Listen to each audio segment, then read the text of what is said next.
Chicken কষা আর তার সাথে বাটার নান।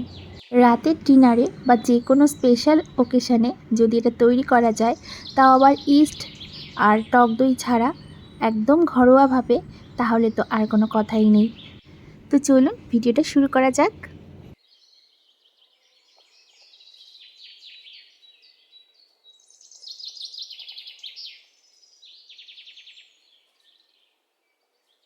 একটা বড় বাটিতে এখানে 1 কাপ পরিমাণে ময়দা নিয়ে নিলাম। নিয়ে নিচ্ছি সামান্য পরিমাণে লবণ, দিয়ে দিচ্ছি এখানে বেকিং পাউডার আর দিয়ে দেব বেকিং সোডা। এবার সবগুলো উপকরণ ভালোভাবে চামচের সাহায্যে মিশিয়ে নিচ্ছি।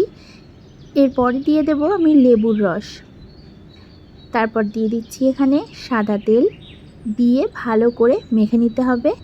তারপর একটু গরম দুধ মানে ঈষদুষ্ণ দুধটা দিয়ে ভালো করে একটু মেখে নিতে হবে। অল্প অল্প দুধ দিয়ে এটাকে মেখে নিতে হবে।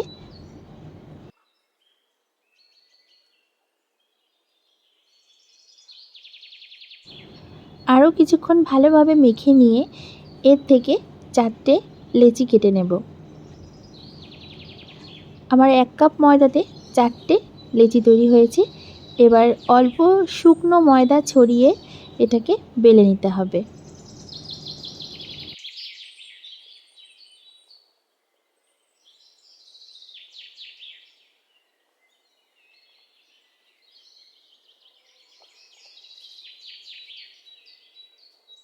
এবার এটাকে সেঁকে নেব। ওপর থেকে একটু বাটার এরকম ব্রাশ করে দিচ্ছি।